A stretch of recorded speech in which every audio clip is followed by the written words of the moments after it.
gathering. It's it's church. We went to church, and I am still appreciating it as communal and a time of the week that people around us come close to one another and, in the broadest sense, reconnect to an idea of higher virtue. The Jesus and all the Christian language used to throw me off. But I then went to some gatherings where that was absent. There was the explicit idea of a secular gathering. We're still going to get together and essentially do the church thing, but we're just not going to connect to that primitive stuff.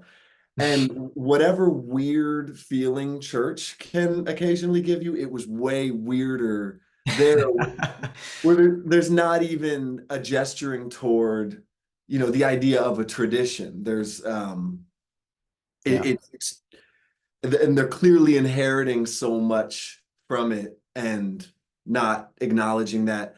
And so yeah, I know we already talked about this, but in Religion in the Making, Whitehead says that when religion is uh, decaying, dying, going into its decadent phase, regressing, it's merely communal.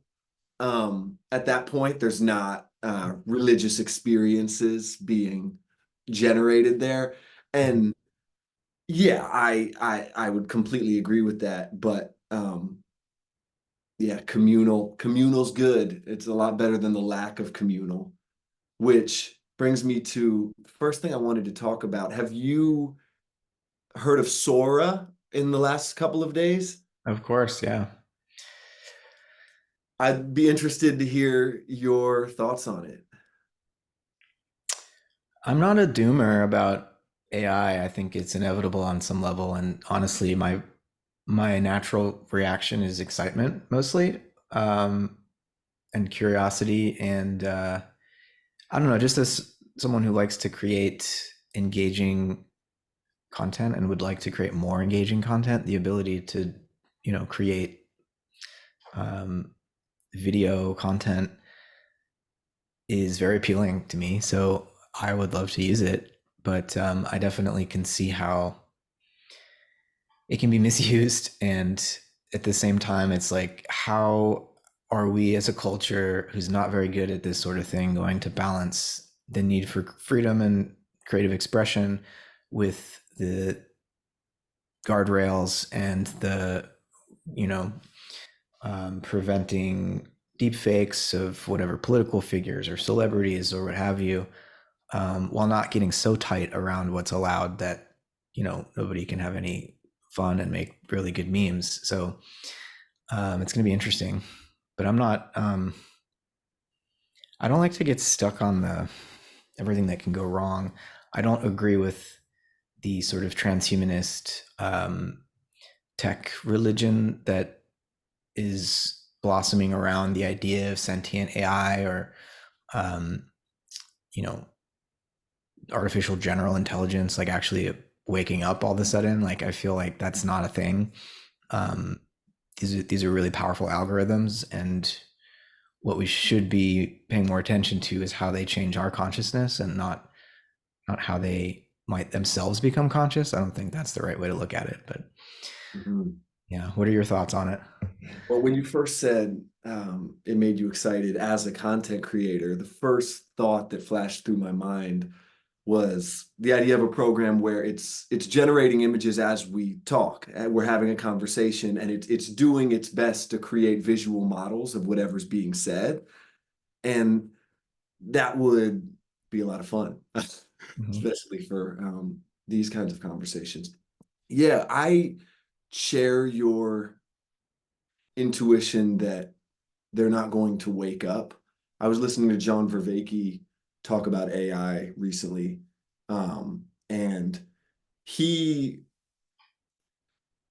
uh, suggested a possibility wherein the the fact that the AI becomes so powerful but does not wake up, and it becomes more and more clear that it's simply rearranging whatever we give it, could end up being helpful to returning human beings to a sense of their own importance.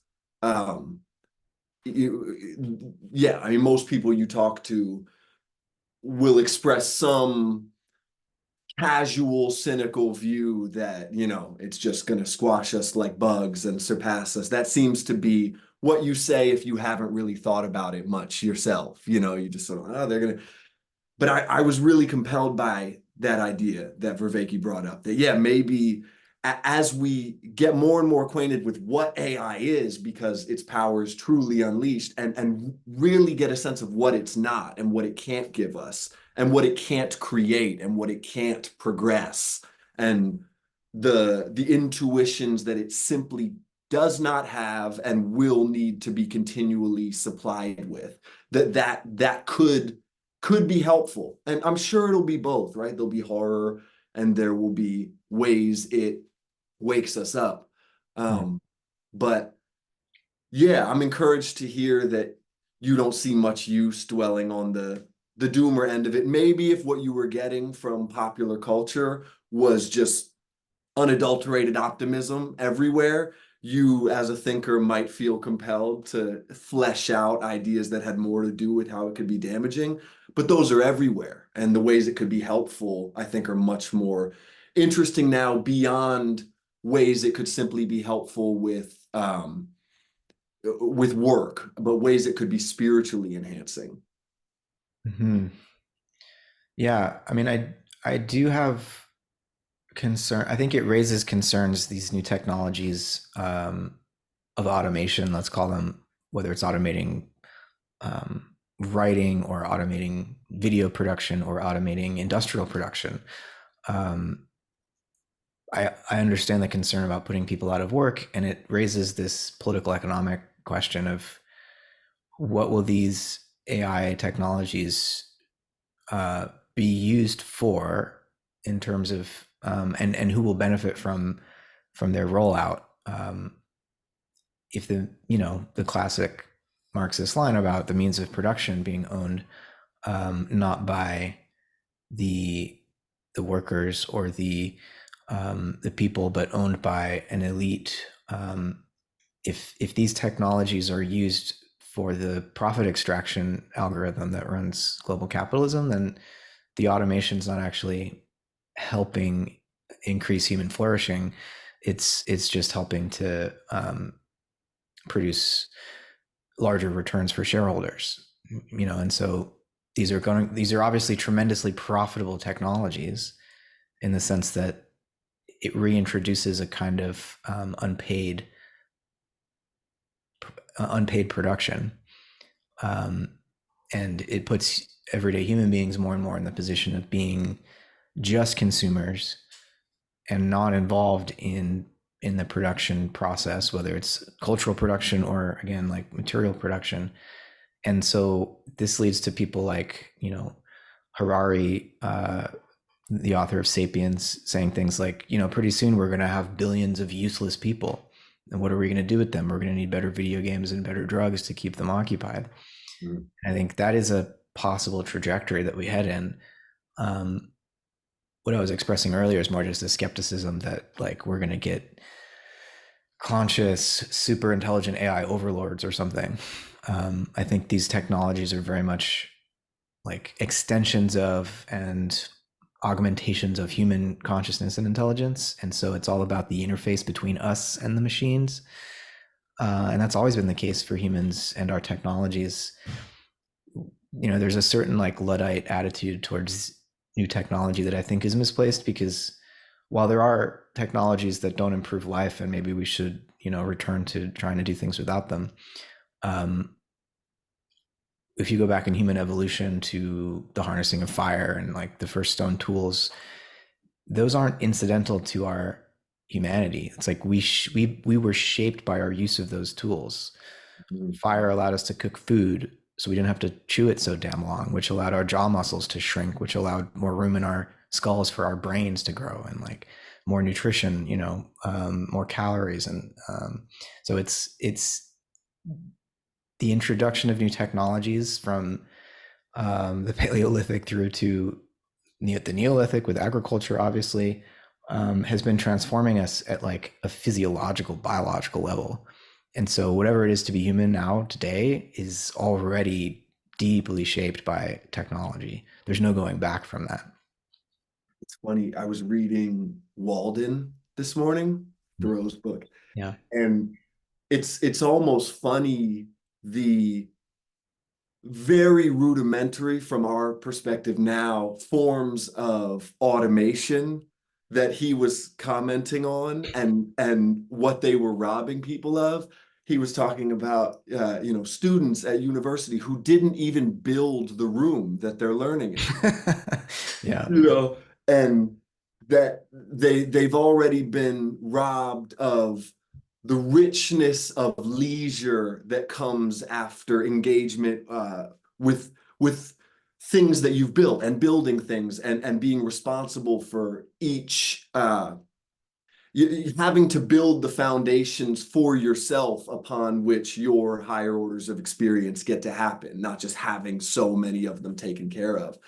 And now, I mean, we're so I felt this past Christmas season, you're on Amazon, and like very quickly, it's just sort of think, what would this person like? Is boop boop boop boop, and you're like, there.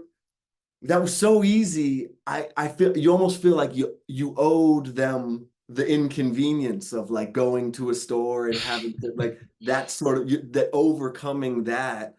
And there's a little feeling of satisfaction that you've done your due diligence in the maintenance of that relationship and letting that person know you love them. And I I was very conscious of, oh, there's this certain richness of experience I used to have that has just gone away and probably won't return. And I probably won't consciously decide to do it anyway because it's so convenient. Do it anyway, as in won't go to stores anyway. And yeah, as more of those leave, um, that's the angle it's hitting me from right now. Mhm. Um, we did food just dropped off in front of the drag with someone just dropped our food off. There's always it's there's less and less reason to do a lot of things for yourself. And that brings me to so I have also this might seem like a strange left turn, but next month I'm going to be taking an EMT course, an emergency medical technician course. Um, I'm I've just always had it in the back of my mind, like having the proper certifications to at least be a volunteer firefighter in some context, that there could be some experiences there that would really help me to grow. Anyway, there's a test you have to take as well. I was looking through the study guide, and there are very basic mechanisms being um, illustrated, just how gears work and rope and pulley. And base level practical physical stuff that I was that felt so new, and I felt like, whoa, I have not been working this muscle. I've been at least convincing myself that I'm juggling these giant metaphysical gears. And then, when I'm being shown something like if this gear turns clockwise, this one turns counterclockwise, and things like that, and then being asked little multiple choice questions about them, I was finding it alarmingly counterintuitive. Like I didn't have like my natural grasp of just how physical things in the world and how basic machinery works. It wasn't really with me. And, I had a moment of doubt about like, well, am I just like, the question here I'm leading to it. How much does metaphysics have to do with real physics and a grasp of real physics? Um, to to sort of stabilize the non-material notions with some grounded metaphor. Yeah, I mean, you could even ask, how does just physics, which has become so mathematical, relate to pulleys and like actually doing practical work with your hands and Yeah, yeah, yeah. like the feeling of mass, not just the equation of mass and motion. Like, um, but no, that's a really good question. And yeah, we've many of us, living in the post-industrial modern world have undergone like a great de-skilling where we no longer know how to do these things with our hands that used to be basic, like what Thoreau was talking about, basic carpentry and just basic gardening, and the ability to work with the earth, work with materials in this way. I'm in a similar boat to you on that front. Um, with like the only major source of contact I have with that dimension of life comes through like athletics and sports, and um, but in terms of building anything, um, don't come to me. um, I'm interested in it. I'd love to learn more, but yeah, I don't know much. I don't have much know-how in that sense. But I was thinking while you were laying that out, and that's so cool that you're gonna get the EMT training and volunteer training, so you could be involved with the fire department. But I thought of the German sociologist Max Weber. Mm. He's the one who connected Protestantism to the rise of capitalism and all that. That's what he's famous for. But he also talked about disenchantment in the modern world and the way in which, even though so the introduction of all these technologies has rationalized human life in this way and automated a lot of things. And even though none of us really knows, most of us don't know how our computers work, we don't know how our phones work, but in principle we believe that we could come to understand how these technologies work, even though in fact we don't have any clue. And so they almost function for us like magic, right? We know, oh, there is an engineer somewhere who designed this and could tell us how it works.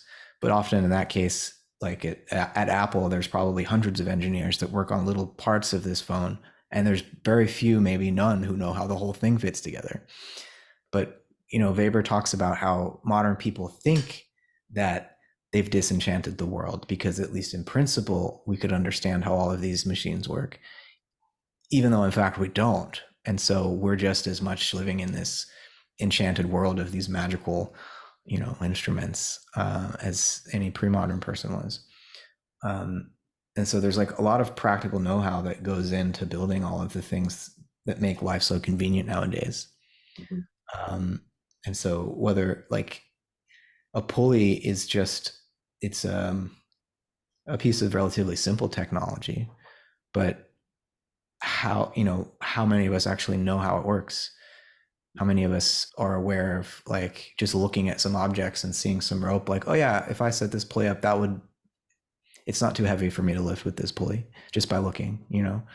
um, so that's one of the reasons I fear for our civilization, because it's so, with all of these technological advances, it might seem like we're riding high and things are progressing and everything's great, but it's also a really precarious and fragile situation, because all that has to happen is the power goes out and none of us can feed ourselves, right?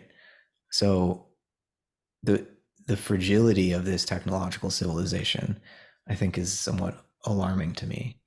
And maybe it's like we're in this interim period where we haven't right-sized our technology yet, and there's a degree to which we've overdone it, and we need to kind of not eliminate or um, in any sense become like less technological, like reverse the industrial revolution or anything, but it seems like maybe we should think about miniaturizing our technology and kind of seeing how can we get it into the background more, and so that we have moments for actual human contact, and the technology is not getting in the way of what we're actually here to be doing, but it's serving intimacy, it's serving connection, it's serving um, artistic creativity. And I think there's a potential for that, but there's also this potential for just um, over management of everything by implementing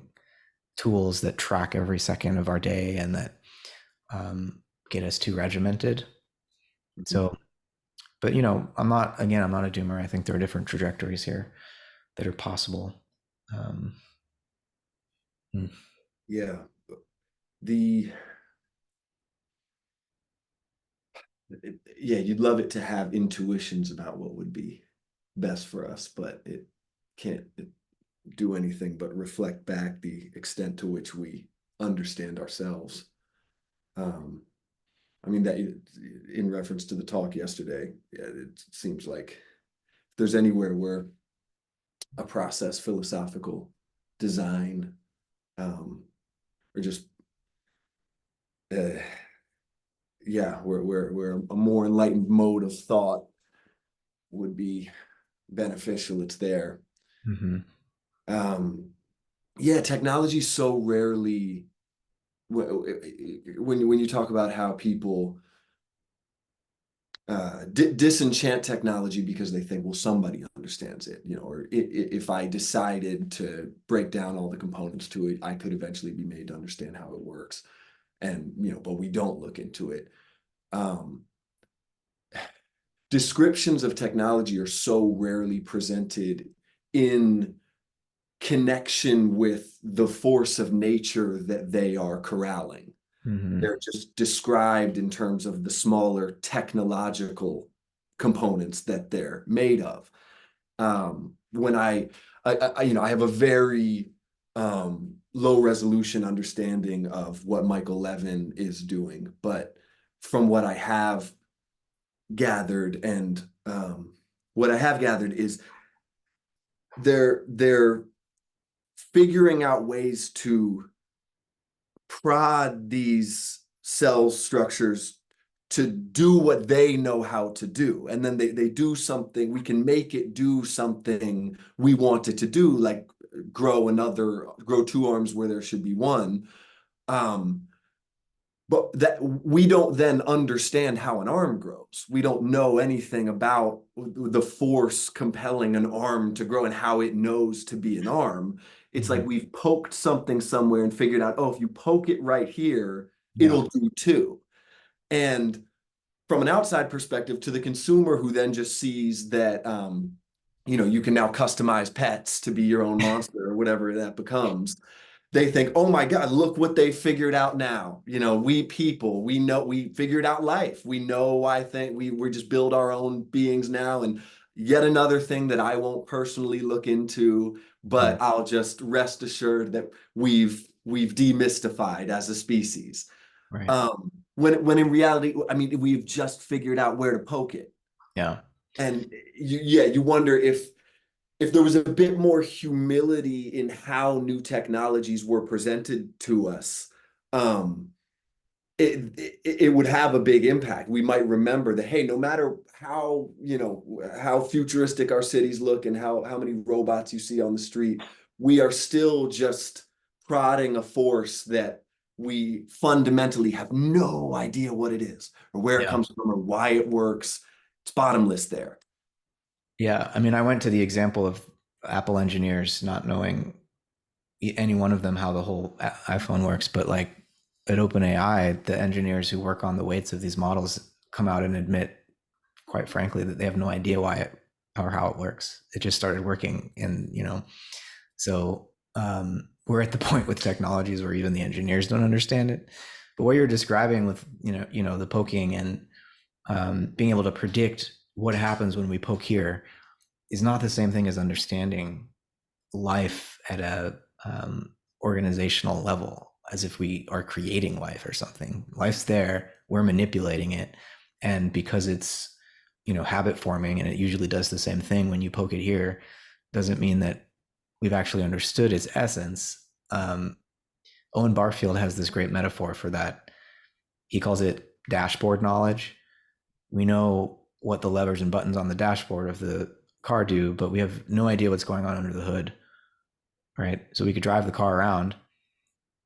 We can get the nematode to grow two heads if we want, but what is life remains just as mysterious. And I think, yeah, there is a missing humility there And I've talked to Levin about this, and I think he's aware of like the ethical side of it, which would have to do with remembering that you're interacting with another being. Now, of course, his lab is cutting up life forms into bunches of little pieces all the time, and they grow back. But that can't be a pleasant experience for the flatworm. So, yeah, I mean that's just part of biological laboratories, I guess. And at least for the most part, we're not doing it to more complex life forms like chimps and dogs and cats and stuff anymore. I think that still goes on in labs, but it's like not as prevalent as it used to be. Mm, Um, but there's an aspect of life which remains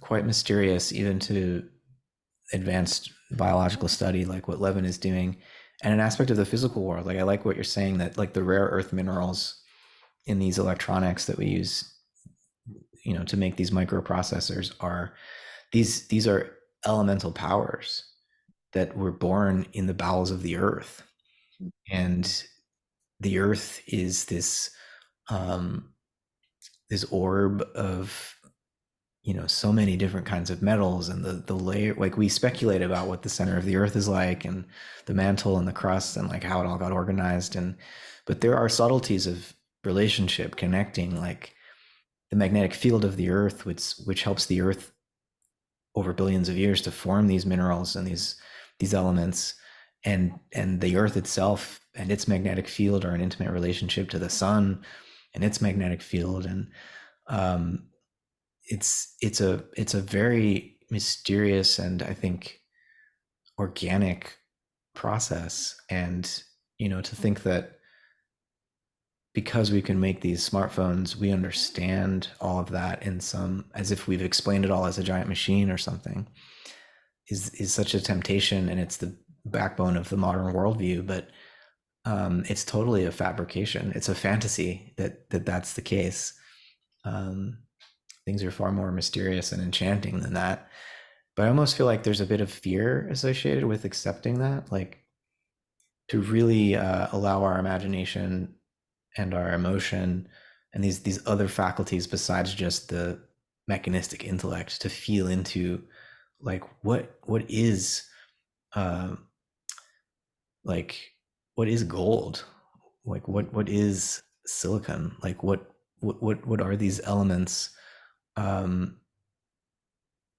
there's a vibratory frequency associated with the atoms of each element, right? And so there's like a, just as with living cells, there's some essence there that's expressing itself, and we interact with the expression and can predict how our perturbations of it will, how it will respond. But do we understand the essence? Do we understand what it feels like to be that being, what it feels like to be an atomic element? Like these are questions that I think are legitimate to ask, and actually we need to ask them, because if we don't, we think that the world has no essence except that which we, as engineers and intellects, impose upon it, which is kind of the situation we're in with the earth. And it seems to me that attitude is a big part of the ecological crisis.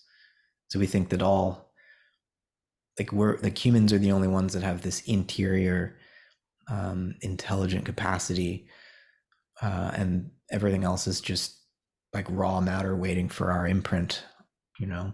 mm. You pointed to fear. Yeah. Do you think fear is one of the primary, fear of the absolute is one of the main drivers of the excessively mechanistic mind? I saw a recent Hegel online documentary.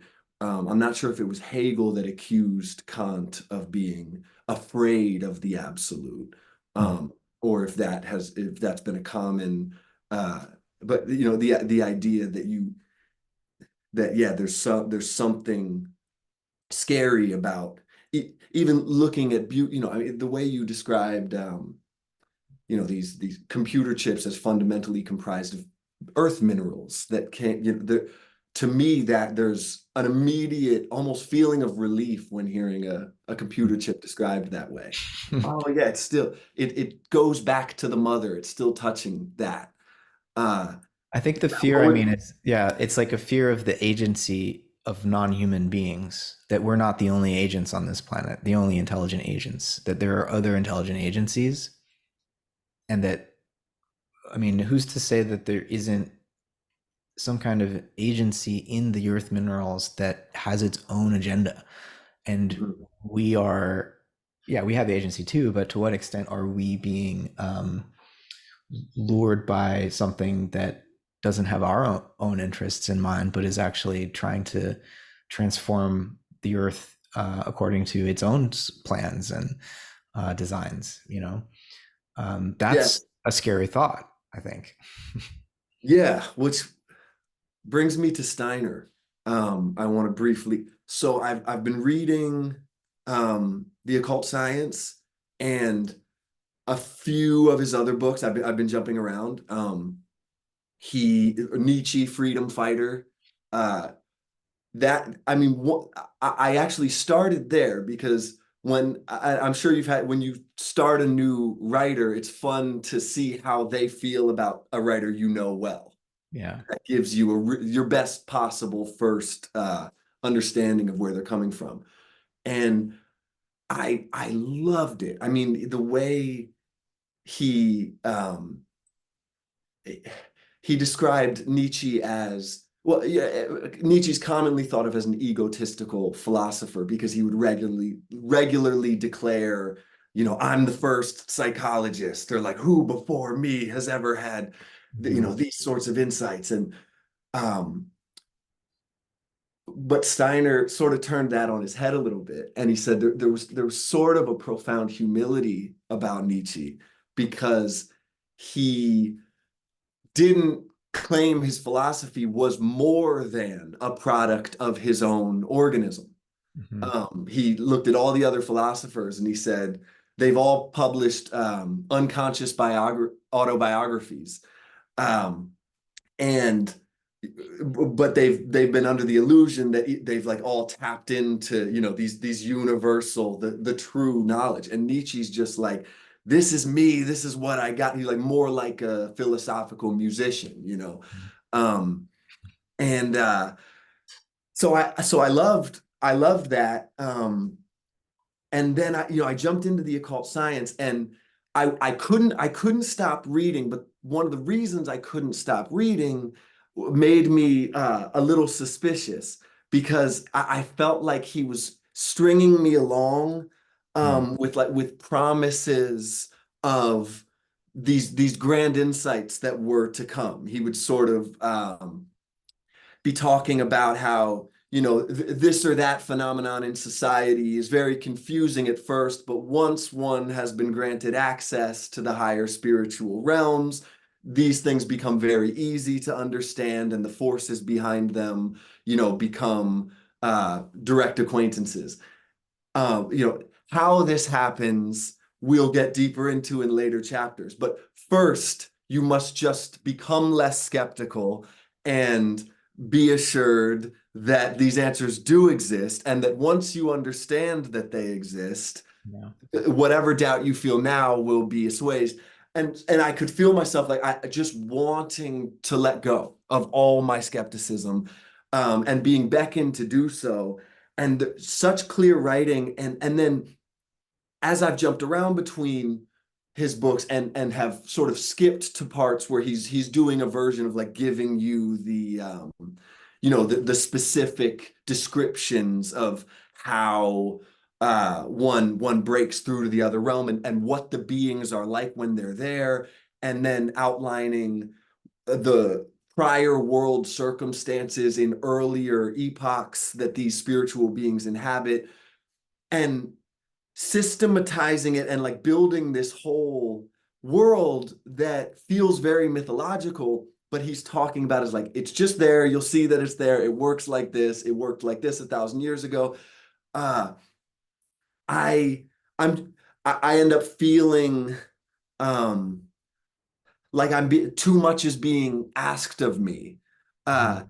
and so, the Richard Dawkins part of myself wants to just say, utter nonsense and kick it aside. Mhm. Uh, and then another part of me wonders, even if I don't decide to let this guy's descriptions, become the way I visualize the spiritual realm, is there a value in being so systematizing about it? Because, it's not difficult to simply write about the different psychedelic experiences you've had or moments of insight. And they, for a normal seeker, they're all sort of different, and they all sort of suggest, they sort of add to the complexity of the shape of whatever you thought the spiritual realm was.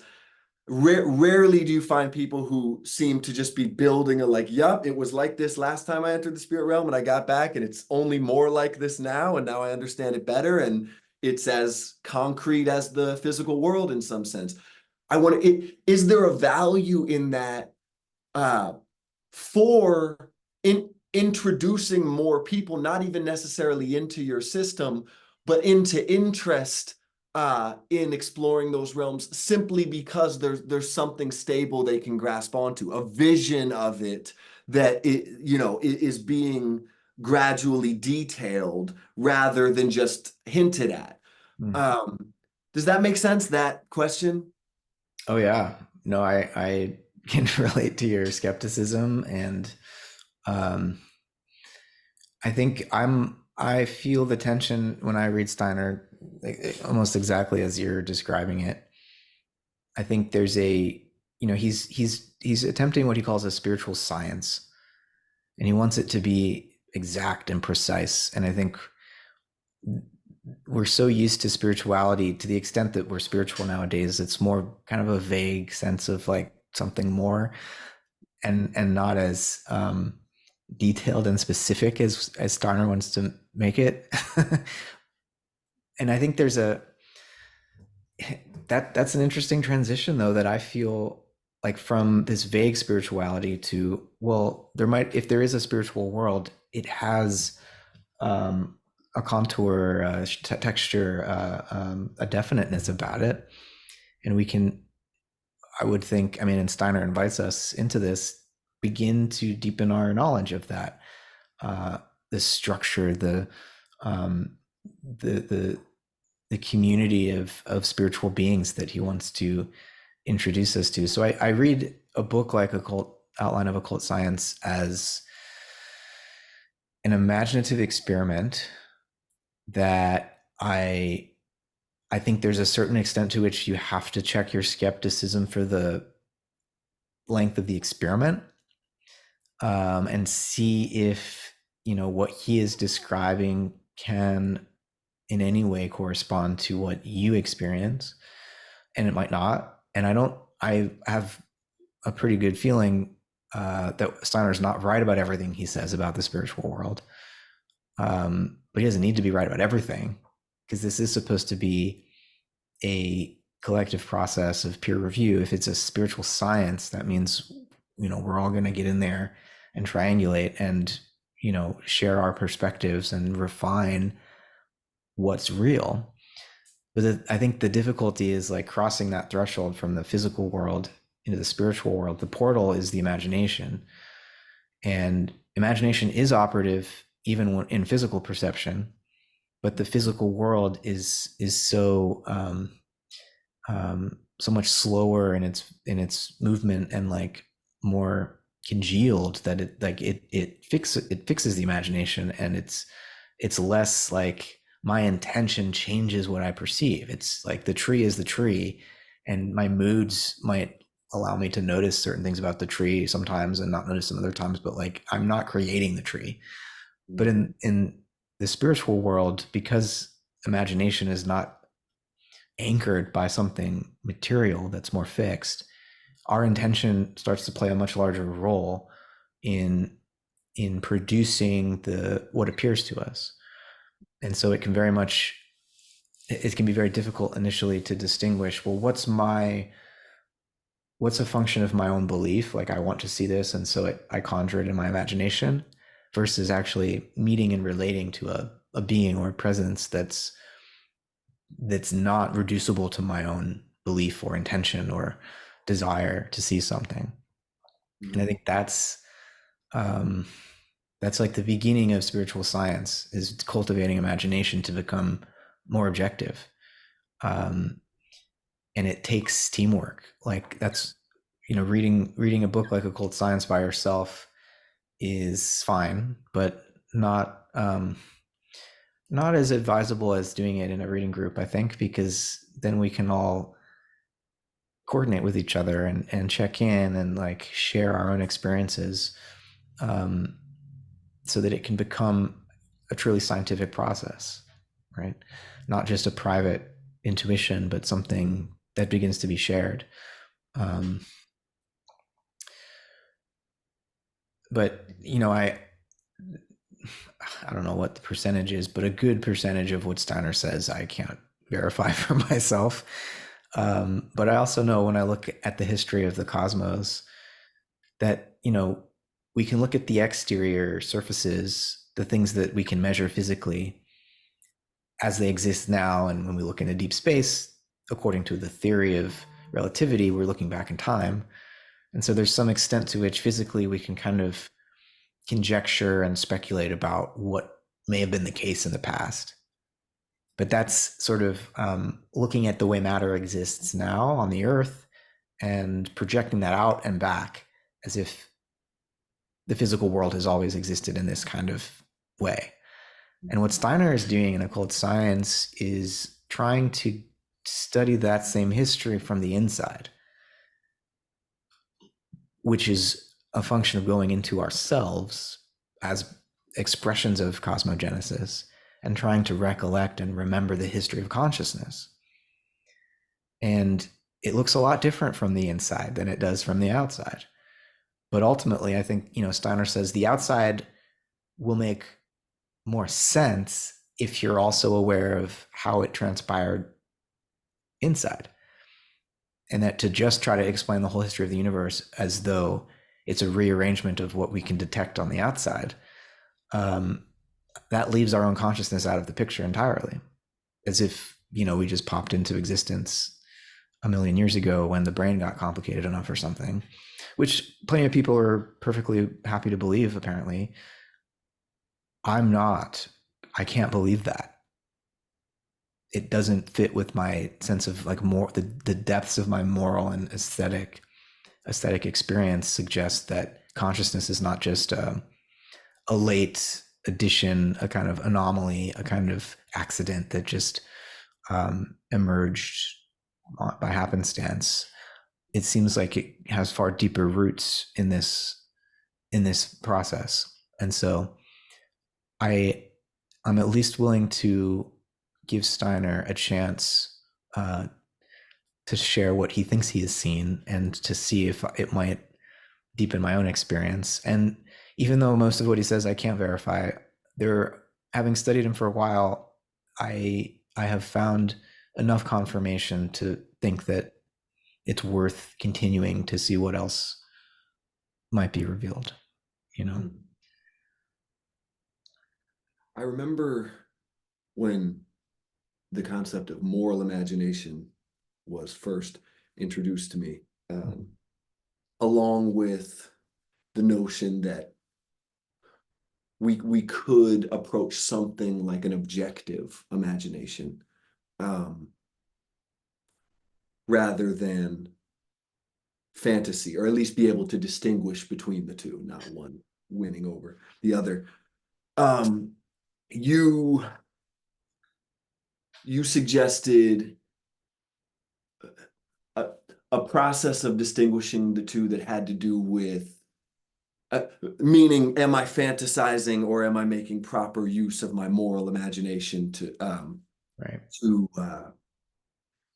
like, are the images in my imagination connected to some sort of guiding wisdom, or are they merely images? That that has a lot to do with heart-centeredness.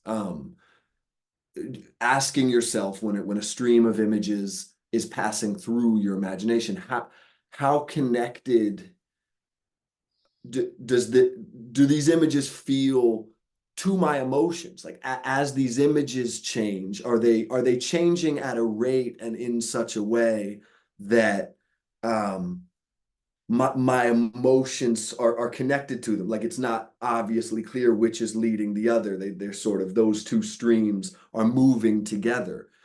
That that I mean, imagination is in its proper seat at that moment, or in its highest, it's playing its highest role there. And that's probably part of what characterizes incredible psychedelic experiences, right? Where those things are suddenly locked in a way that they're not normally.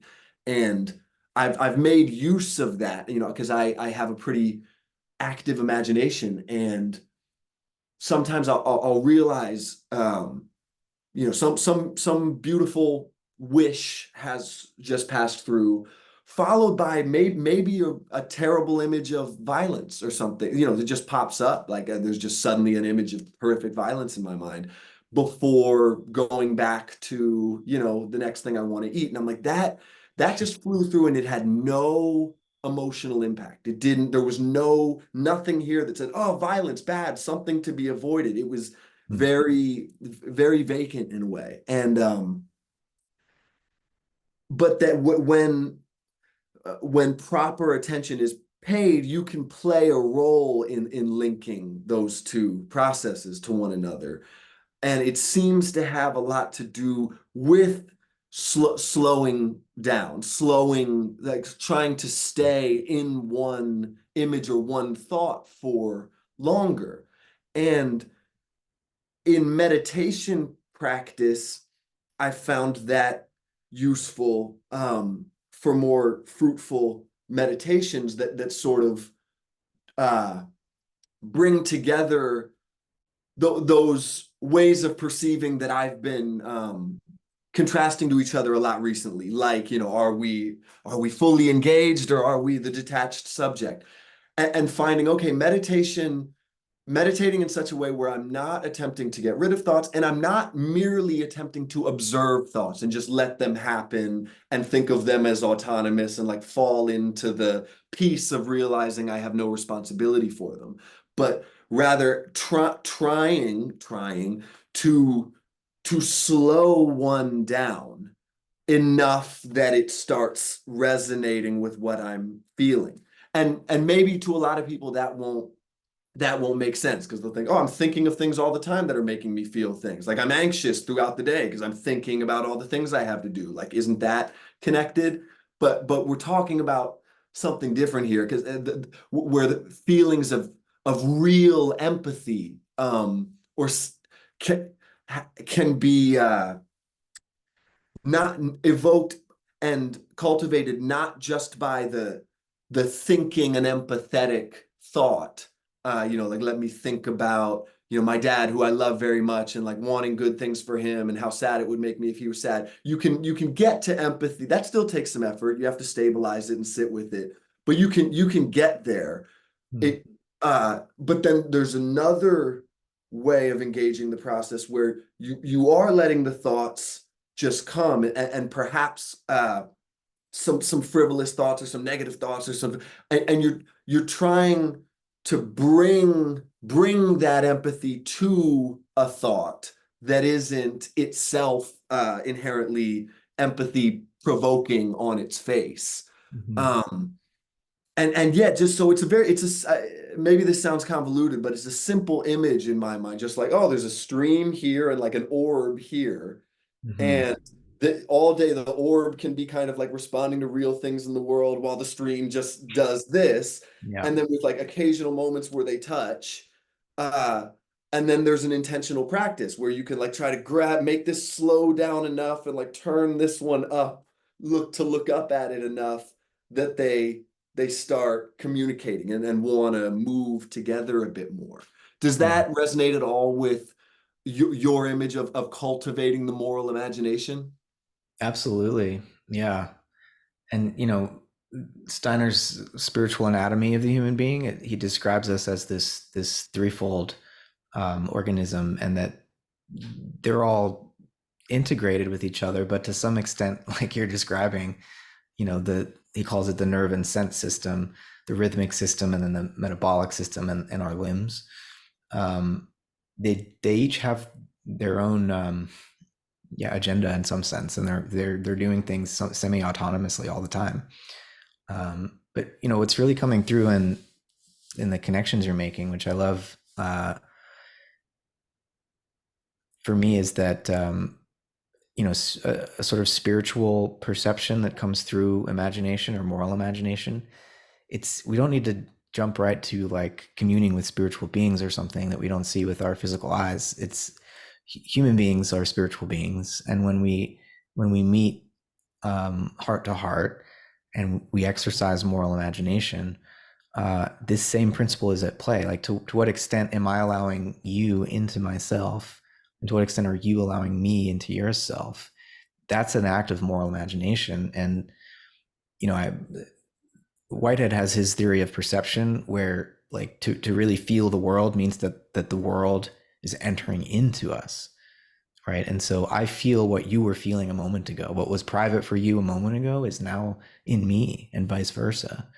And becoming conscious of that transaction is what an act of moral imagination is all about. And And, it's, and in Whiteheadian terms, it was a concrescence that you prehended, or Mhm. it was a concrescence that then became a superject. Yep. It became objectively immortal in some sense, and Mhm. then you prehended it, and it it became part of a new concrescence that included other elements as well, and Yep. that like we talked about last time, how process philosophy can sort of be at war with grammar because it's not, because what we just described it starting at an arbitrary point, right? Yeah. It's like Yeah. the first thing that happened was Roman had a thought, and then look, it went into Matt, and but there was no, that thought was, it was being impacted at every moment by my awareness that you're there, and probably by micro expressions you're making and things like that. So it's Yeah. not linear. It's not happening one after another, but that's the only Right. way we can describe it. But About it. really, Yeah. it is a vibrating multiplicity that yeah, I can't describe it any more than that. But Yeah. No, that's pretty good. I am made of your past moments. You are made of my past moments. Right. mhm. And they're just reciprocally feeding one another, and moral imagination is just becoming conscious of that process. At Because this point with your so Panexperientialism, Panexperientialism, the it, it can of course be a belief, simply a belief. You could the same way that a materialist might say they don't believe in free will, and then you're like, but you act as if you have free will, and you're like, oh yeah, of course, because that's how it feels to be a person. But I believe that Mhm. there's no free will, Yeah. um, and I imagine that for many panpsychists, pan-experientialists who believe that experience is fundamental. So everything's an experience. We're surrounded and made of other experiencers. That could easily fall into that same category where you're like, oh yes, I believe I'm made of these many experiences and surrounded by experiences. Um, Yet, of course, I still feel lonely regularly, because that's how it feels to be a person, and I can't really escape that, at times. Hmm. You found that as you've moved deeper and deeper into the panpsychist worldview, that it has aided. I mean, I don't know if you've ever battled with loneliness, but I think most people have, and many people that dive deep into the realm of ideas, find themselves occupying a space hard to communicate Yeah. in various social circles, and it tends to lead to some feelings of loneliness. Has Whitehead helped you with that? I mean, to know that that community is the fundamental fabric of existence is helpful when I'm living it and feeling it, but certainly that's not all the time. And there's something fundamentally lonely about human existence at this time. And that's, I think, evolutionarily appropriate, if I can say that. I mean, we need to become individual. We need to individuate. Right? Like that's the task we're faced with, I think. And the danger of not individuating is falling victim to these waves of emotion that pass through society and form us into these antagonistic group identities, and that I think is a feature of the human past that's been important for our own survival, but that at this moment, given how we have the means to destroy ourselves very easily, it's no longer serving us to fail to individuate, you know. But that's a very isolating. It can be a very isolating process to come to terms with the fact that you are a free being, and your ideas about how the world works, about who you are, and your ideals about how the world ought to be, that actually you have the responsibility to come to that on your own. Nobody can tell you what's true and good and beautiful and right. Um, because we so easily succumb because we don't want to be alone, because we don't want to have to be free. We succumb to having others tell us, or we just succumb to the peer pressure of saying what we need to say to fit into this group or that group. And and so the loneliness, I think, is painful, but it's necessary on some level. It's not the end of the road, but it's a feature of the path. And um yeah, solitude, I think there's a transition that can happen where we move from loneliness to solitude, where solitude, we're at one with ourselves, whereas with loneliness, it's like this feeling of neediness on some level, Yeah. right? I'm not recognized enough to even feel real. Mm, exactly. So if we could feel, and this is like, love is something we cultivate in relation to others, but we also need to cultivate it in relationship to ourselves, you know. And I think that's the shift from loneliness to solitude, is actually feeling like you deserve love. I saw this clip of a woman in Tibet that had supposedly spent the better part of 45 years alone, meditating on wanting the end of suffering for all sentient beings. And these documentary filmmakers went up and visited her, and uh, apparently, she hadn't seen another person in years, and the she was so just friendly and casual. Like she just opened, it was like she had not been alone at all.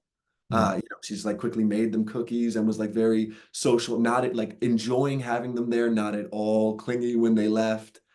Um, and the monk that was giving the tour, his belief was that she is doing an enormous service for all of humanity, but by simply getting her mind to that place where, she's crossed beyond solitude, merely meaning that she's at peace with herself and able to be alone comfortably, but rather like she feels like she's communing with all of us and being given energy back from humanity at every moment, even in her solitude. And that that feels like it's a state few touch for more than a moment, but it might be something like, if it goes from loneliness to solitude, there's so many parallels to a pan psychist worldview. I mean, she's sitting up there feeling in wonderful company all the time, and she might visualize it as she's connecting just to other human beings through her mind or through meditation or through our collective unconscious. It could also be that she's so open that she's feeling the presence of the beings that are just right around her in her immediate vicinity. But that nevertheless delivers a feeling of universal connection to her. So um, yeah, when you talk about loneliness being a feature of the path, um, it brings me to another question, that connects back to that idea of heart-centeredness as a good way of measuring the likelihood that you're fantasizing or properly engaging with the moral imagination. There's another distinction when it comes to forms of suffering that I wonder if it's worth making and trying to find some analogous suggestion of method for, which would be discerning between suffering that is helping you grow and suffering that is an alarm telling you that you are destroying yourself. There are, of course, uh, obvious examples where, yes, if you're suffering because, you're withdrawing from heroin, well, I mean, that's a sort of growth, I suppose, because you're Yeah. withdrawing at that Yeah. point. So I guess even the example I was about to give for the obvious fork in the road there fell apart. So maybe that's a sign that there's not a distinction. Yeah, I mean, pleasure can be destroying us just as easily as pain can be destroying us, right? And they're relative to each other. I mean, so yeah, how to find a guidepost for suffering that's allowing us to grow and suffering that's not. Hmm. Yeah, I mean, part of it is having community and having fellowship on the path, and that's another way of coping with the loneliness too. But you kind of have to. It's not always possible to have fellowship. You know, I think before I became part of this graduate program that I've been hanging out in and now teach for, 16, 17 years ago, I was extremely lonely for all the reasons that you suggested and suffering because I had no one around me to talk to about the things that I cared about. And then to find a community where I could talk about those things and really live and breathe those ideas um, was very healing. But I realized that that's a privilege and that not everybody has. Like, I mean, and even for me, like I want more. Like I want a spiritual home, and I can't find that in any church I've ever been to, or any synagogue I've ever been to, or even any ayahuasca circle I've ever been to. It's not quite what I'm looking for, and it just doesn't quite land. And I think there are a lot of us looking for that, but I think there are ways. I mean, compassion literally means suffering together, right? And so communities of compassion where we can suffer together and offer through the cultivation of moral imagination, offer one another perspective on our suffering. I think that's probably the best guidepost we could have, just to know, because it's we can't always see ourselves as well as others who love us can see us. Yeah. Yeah. Yeah. When you mentioned, not finding it in ayahuasca circles either. Um, there's always, I've done a few, and there's always that moment where people are sharing their experiences afterwards. And, oftentimes at the end of an ayahuasca ceremony, I feel this new ability to be all accepting. And the first big challenge is as people start sharing their experiences, because you don't want to say, everyone's experience is valid, is like the tone of the room, and has to be, right? You can't start picking people apart when they're that fresh out of something like that. But, you, especially now that it's a fairly popular thing and people are coming at it from all kinds of angles, there's so much narcissistic inflation, and I've felt, I have fallen plenty victim to myself before. But you'll see someone who, what they've taken, they'll start describing what they've taken away from it, and they'll get into all these specifics of what it means they should do, yada yada yada. And all these things are like, oh, they're wrong, they didn't get it, they have less purchase on the universal space than that we all just entered than I do. And then I starting to wrestle with that. Like, wait, does this mean am I already, is there something I'm supposed to be learning there? Am I supposed to be making more room, or are these feelings of kind of revulsion at this person valid? Mhm. Um, and it, yeah, it's so I guess that's just say I haven't found it there either, even though, yeah, there was a time where I thought, maybe that realm was, if churches had devolved to being simply, communal, casual spaces, that the real religious experience, wherever they were happening, that must be where that true recognition can happen. Um, Mhm. and it just, yeah, it morphs, it just makes people all kinds of different shapes, and you can end up feeling even more alone with your insights, and alone, and wondering if they're merely personal. So yeah. Okay, so I want to jump into I don't know how much more time we have, but I do want to do a little just in the metaphysical weeds, crossing the threshold, like trying to understand more of this stuff. Mhm. So on page 90, unlike Bergson, who assumes with Kant that the categories of the mechanical understanding are the only valid sources of scientific knowledge of nature, Whitehead believes a more concrete account is possible. He endeavors upon his philosophic quest in an effort to construct novel categories, making possible an alternative organic form of natural science. Instead of foregrounding perception in the spatialized mode of presentational immediacy, that's where my question is going to start. So instead of foregrounding perception in the spatialized mode of presentational immediacy, wherein time is projected onto the mechanical motion of substantial objects by an intentional perspectival subject, Whitehead temporalizes space. Okay, so instead of spatializing time, we are temporalizing space by grounding our subjective experience of nature in the causally efficacious energy vector streaming in from the encompassing cosmic community of other subjects, superjects.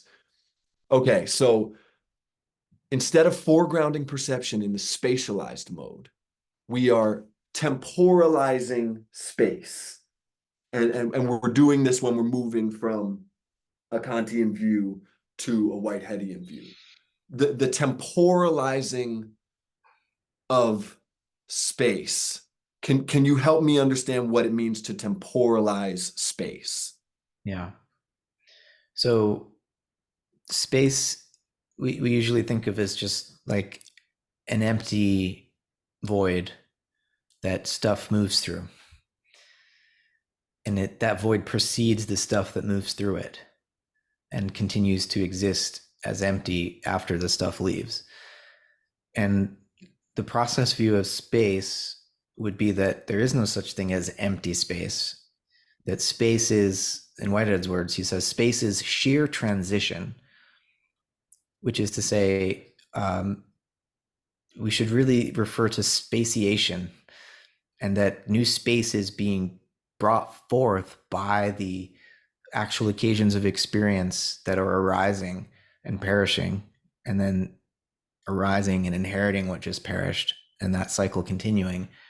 So space is not a container then. Space is a is part of the process of realization. Uh, and so temporalizing space is to view space as this process of transition or transmission, of experience, of pulses of emotion, and that it's these occasions of experience that are bringing forth space and leaving what appears empty to us in their wake, Mhm. right? And so this is different from Kant, for whom space and time were almost they were constructs of our own perception. Mhm.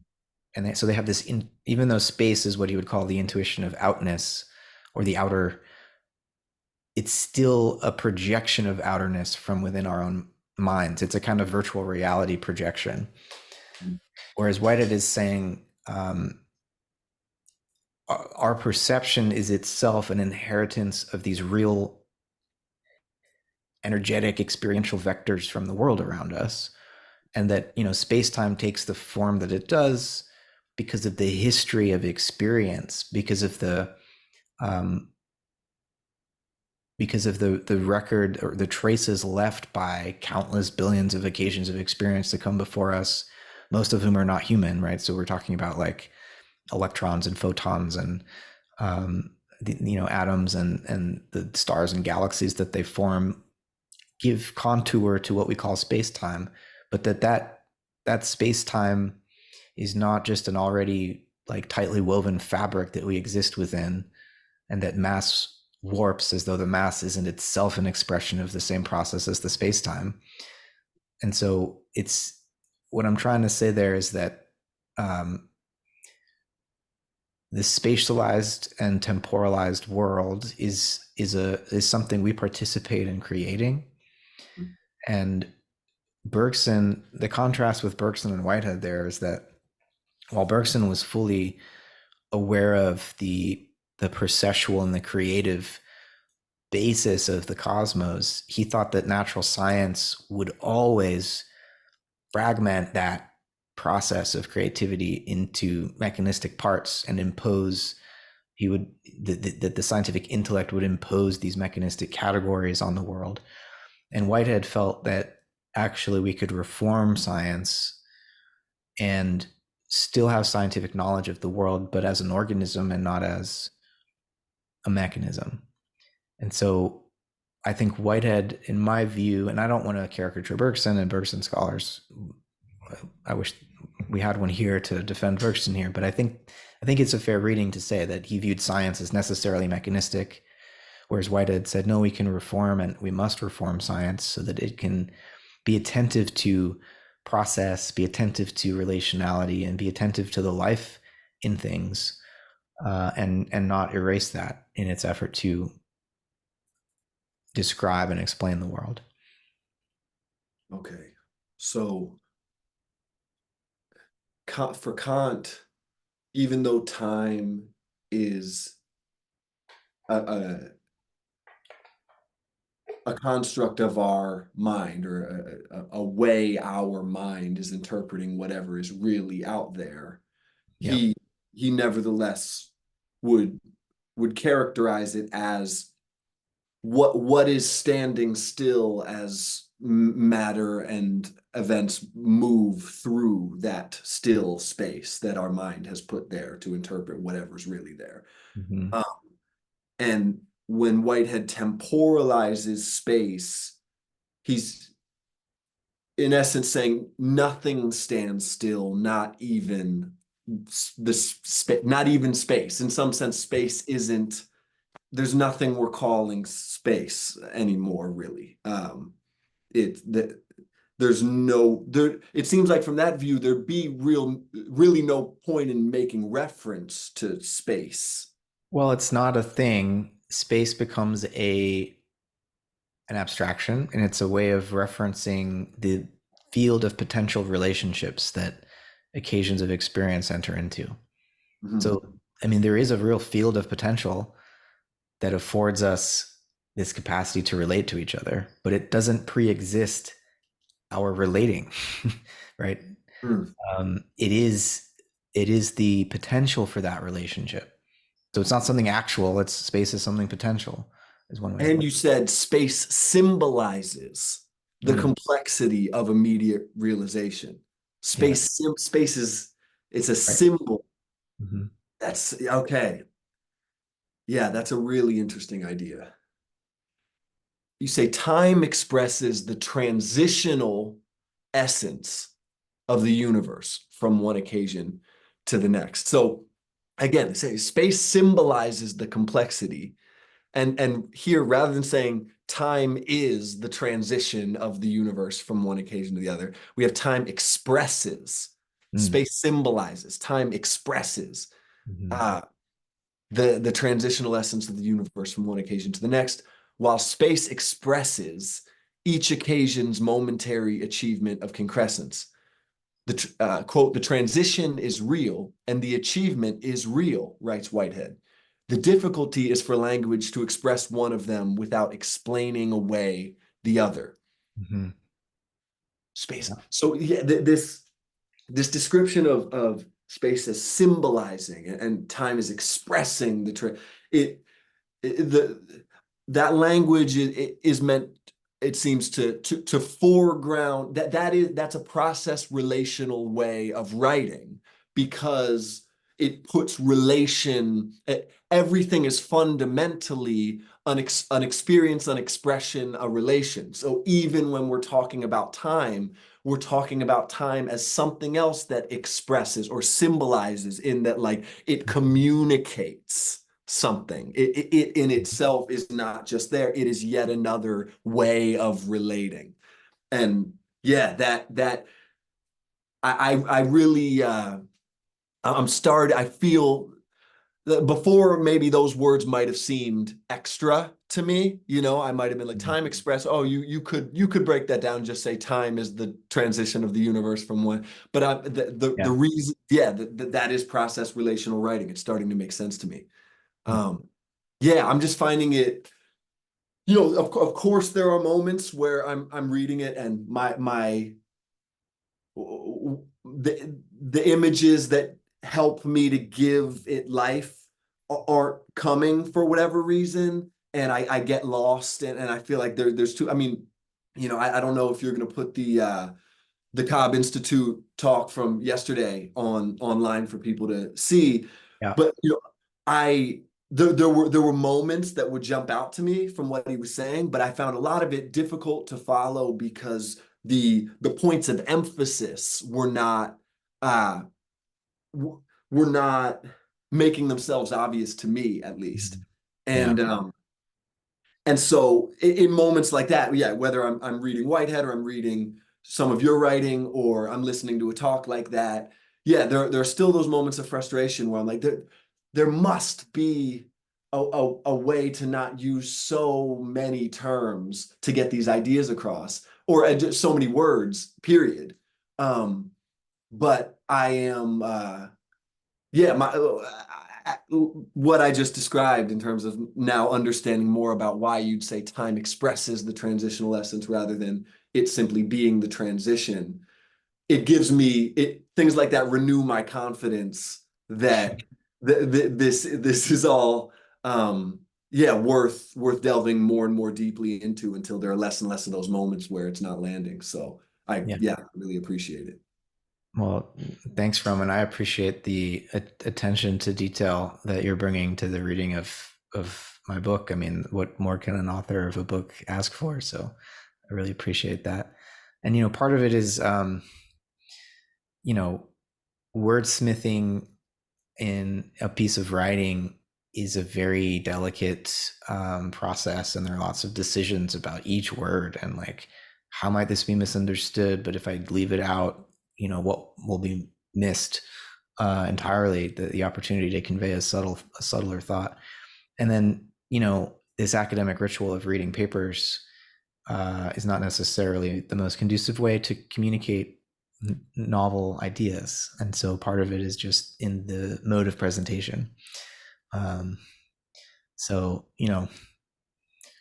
I think academics are doing the best they can, but we don't do ourselves any favors by being more wordy than we need to be, and by not being as we want to put on a good show if we're gonna talk to people about our ideas, and because the ideas don't speak for themselves, unfortunately, they're just words on a page until you bring them to life. So Mhm. um, yeah, I can relate to your sense of how that went down yesterday. Yeah, okay. Good. Yeah, I was wondering, like, yeah, I must really not know what's what's up. Um, It's a good paper to read yourself, but I don't know about presenting it that way. yeah, yeah, yeah. Oh, trying to see here. So I was watching, well, I mentioned I was watching that mini Hegel documentary, Mm. and this scholar was presenting Hegel as I don't he didn't use the term crossing the Kantian threshold, but something akin to it. He Mm-hmm. and it is there a specific philosopher that made that attempt first, even if they're not who you believe did it as successfully as Whitehead? Would Hegel be the one to first make a momentous effort in that direction? He's not the first. I mean, I would have time for the argument that he took it the furthest and systematized it most rigorously. But Fichte and Schelling were you couldn't have Hegel without Fichte and Schelling, who first sort of saw the crack in the Kantian firewall and began to tear away at it to let more light in. they Well, they what was that first crack? And just to reiterate for anybody that doesn't like the threshold, the most basic way to say it, and tell me if I'm wrong. Kant believes we are indeed living in a projection of our own minds, but it is in reference to something real, capital R, real outside of that projected bubble. So an yeah. idealist of a sort where he's like, yes, you're in your mind right now, but there is an objective world. You just can't see it. You can never know anything about it, no matter what. All of the logic that you could potentially employ to try to grasp it is only relevant in your model, coming from your model. And so the crossing of the threshold means making either a truth claim about something outside of that bubble, or poking a hole in the idea that we're in a bubble that's inside of some finally real thing we can't touch outside of it, poking a hole in that idea altogether. Can you identify or give maybe your take on that first crack, whether it was Schelling or Fichte? Who was where did the like wait a minute thing begin on that front? uh, well, for Fichte, it has to do with the activity of thinking itself. So your description of Kant and the threshold that he erects is perfectly right. It's we only experience a world of appearances. All of our knowledge is determining a world of appearances. Nature, even when Newton talks about his law of universal gravitation, and it's highly predictive. Um, it's a determination by categories of our own understanding of a phenomenal appearance, and what nature is in itself, or what reality is in itself, we can't say. And Kant's responding to a metaphysical tradition which he calls dogmatic metaphysics, which claims to have knowledge of all sorts of things we have no sensory experience of, like the soul, like God, like the universe as a whole. And Kant says, look, we're limited by our sensory experience to a knowledge of the phenomenal world, and we can't go beyond that. And just And to be clear, sorry to cut you off, but just to be clear, in reference to what we were talking about last time, about how you might be talking about Kant and somebody thinks, well, who cares what this specific philosopher said and how it actually morphed your common sense? That Kantian divide is still the common dogma of a normal person. They operate as if they're living in the real world. But then if you ask them, even someone that doesn't read philosophy, isn't even that interested in science, just have like the you're drinking a beer at a party conversation, and someone says like, well, really everything you're seeing is just how your brain interprets it. That right there is the full imbibing of the Kantian worldview. It's saying like, oh, but remember, this world is just your brain. By saying it's just your brain, you're saying, okay, there is something real. This is all illusion, but it's in reference to something real. So a normal person, absolutely no philosophical interest, training, any of it, has a Kantian threshold. And so I'm just reiterating that for anyone that would be listening and would think that what we're talking about isn't directly relevant to reforming our common sense. Anyway, Mhm. uh, Yeah. go Yeah. on if you can remember where you were.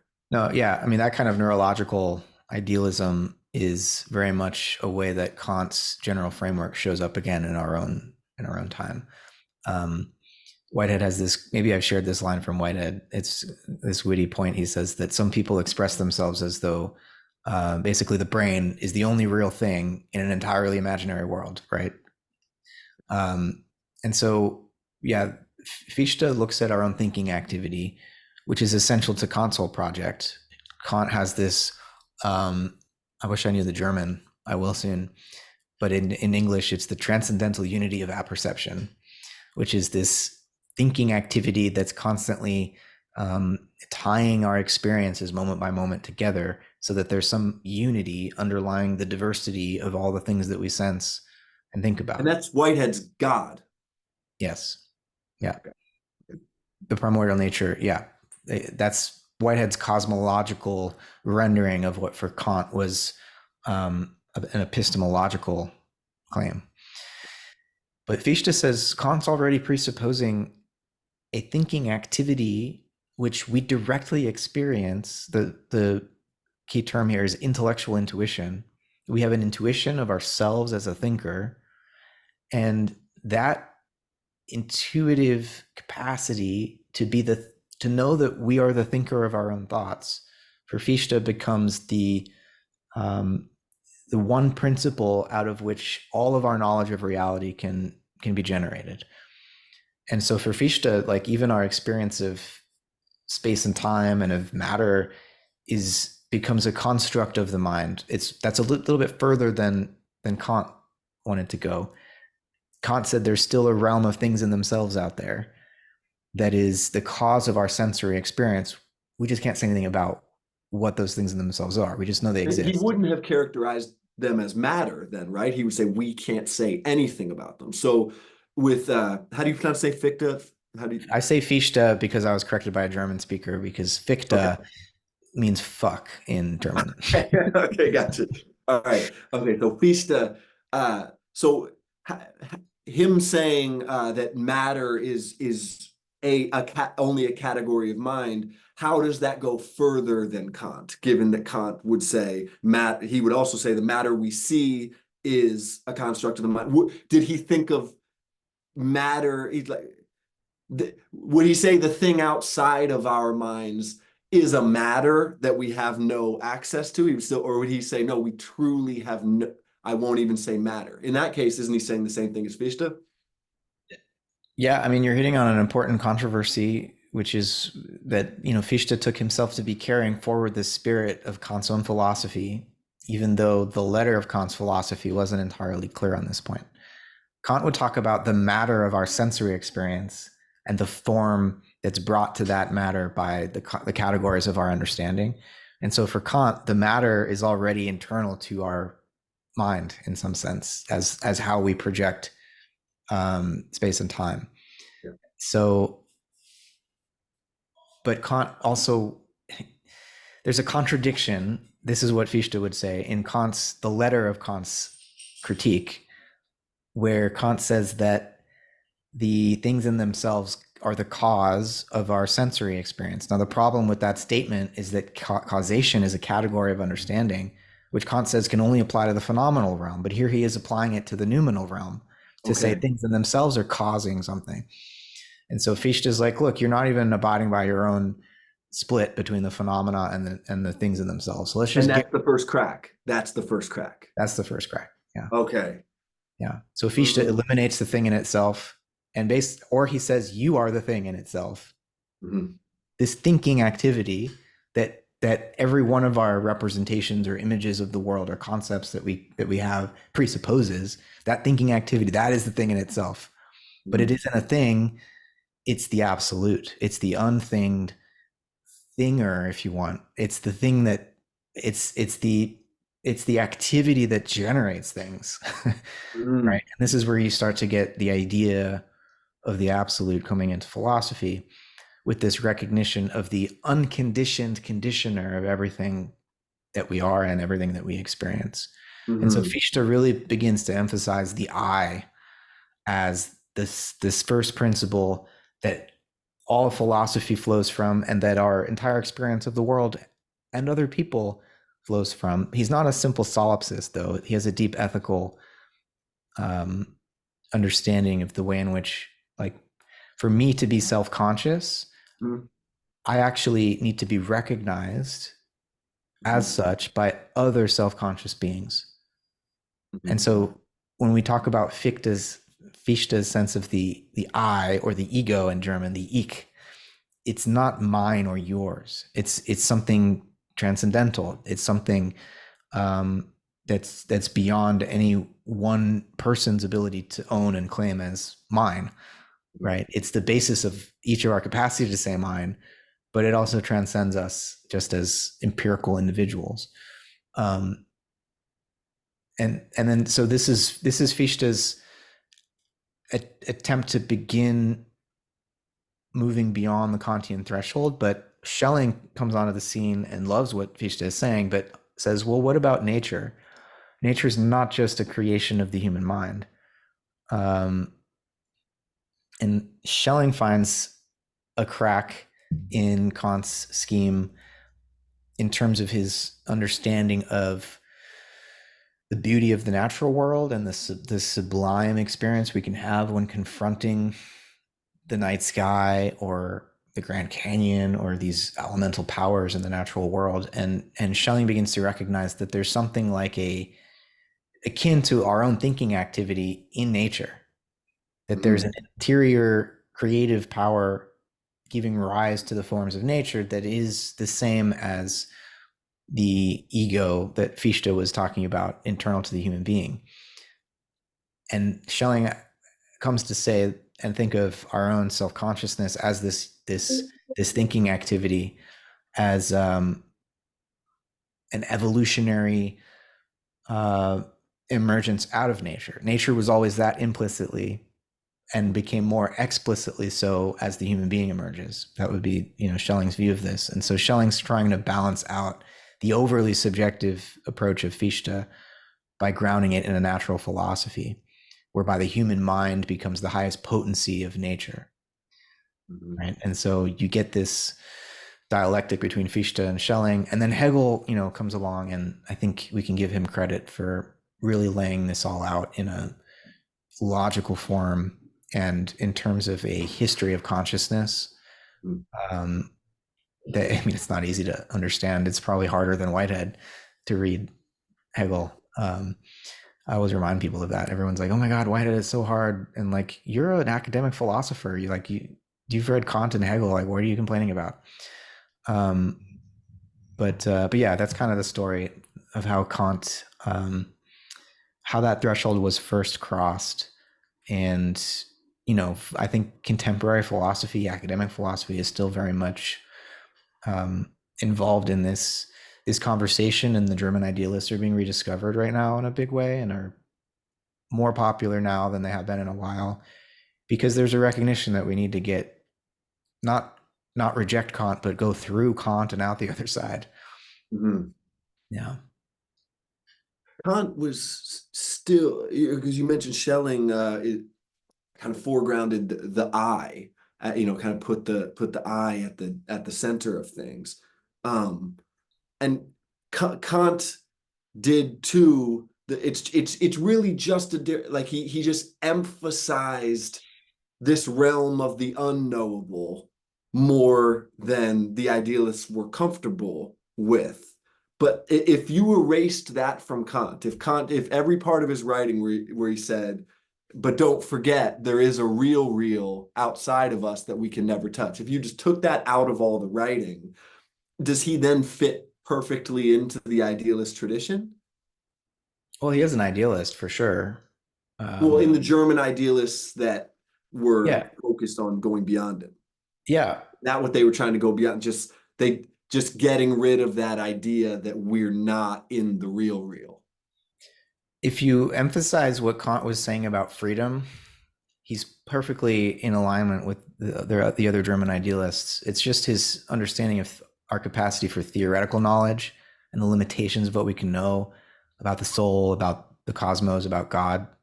That's where he differs with the German idealists. He wasn't as um, he wanted to be way more careful, almost he almost in an anal way about what we can claim to know. He was just so uptight about knowledge claims and Mhm. didn't want to say that like imagination can become an organ of perception, or that we can actually take our emotion seriously when like if I approach a plant with a loving form of observation, that I might know something more about it, which is what Goethe will do. Kant would just dismiss that too quickly. But on the side of freedom and like his practical philosophy, uh, Kant ends up pointing out that unless we are free, we can't know anything. We can't do science unless the human being is free. Um, none of our whole social order, our legal system, all of these things, it's a sham. And the birth of the idea of human rights, of a democratic self-governing society, like all of this is in the background of what Kant is doing and discovering. It's just that he famously puts it, I had to limit knowledge to make room for freedom. That's what Mhm. Kant says in the preface of the first critique.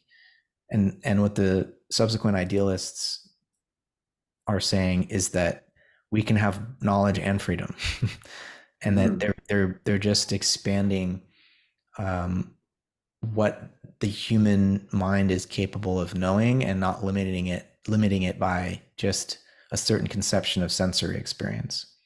Okay, so going through Kant means inheriting that idea, that emphasis on freedom. Mm-hmm. Okay. And Hegel, I would assume, is significantly easier to read if you've read Fichte and Schelling. Or does that not really help you that much? Oh no, it absolutely does, and I wouldn't to read Hegel without having read them. I don't think makes much sense, because it's a conversation, and the language choice he's making, the sorts of like proofs and arguments that he offers. It's just you would have no context for why he even thinks that that's relevant unless you had read these other Okay. guys. I was taking little notes on when I was watching that Hegel documentary. Um, and it was long, and it didn't give a step by step. You in your video with the diagrams and the description of each one, they kind of factored in throughout, and I was doing my best to get a rough image of at least the first few stages, and I want to see if these resonate. So first, there's sense certainty, where it very simple. There's stuff in front of me. That's what there is to know, and I know it because here it is. Um, and then there's the mind starts to draw relationships between the objects it's seeing. Like, oh, that is similar to this because they're both like this. And in that move of beginning to make connections, sort of the the birth of the conceptual realm happens, because now there are these general concepts that we're relating things to, like both of those um, balls are balls because they're round. So now there's the concept of roundness entering.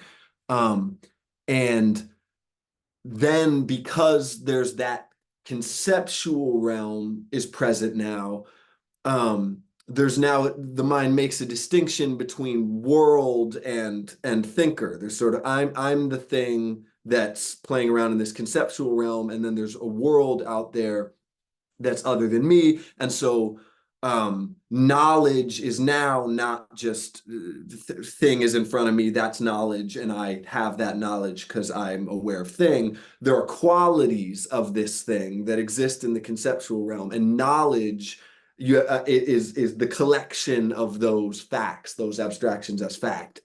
Mm. Um, and then there's that synthesis happens whereby then the mind jumps out another layer and says, no, I'm the unity, because that same ability to draw connections between things starts happening between that concept of I'm the thinking self and I'm the external world.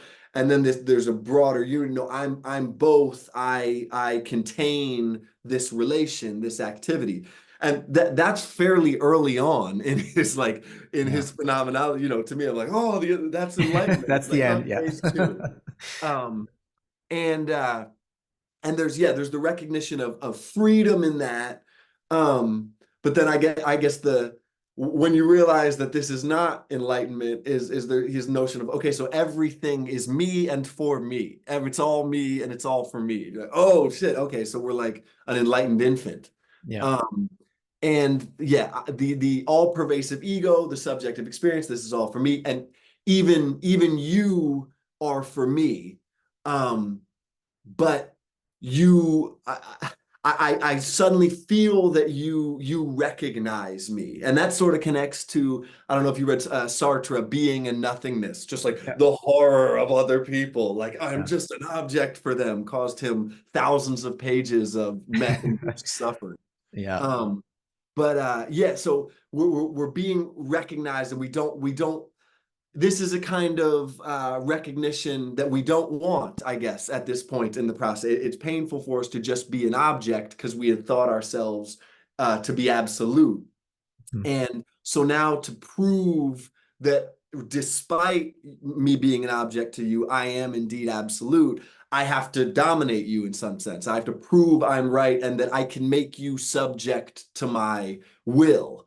Um, but what's behind that is it's still this desire to be recognized, but not simply as another object. You have to recognize me as more absolute than you.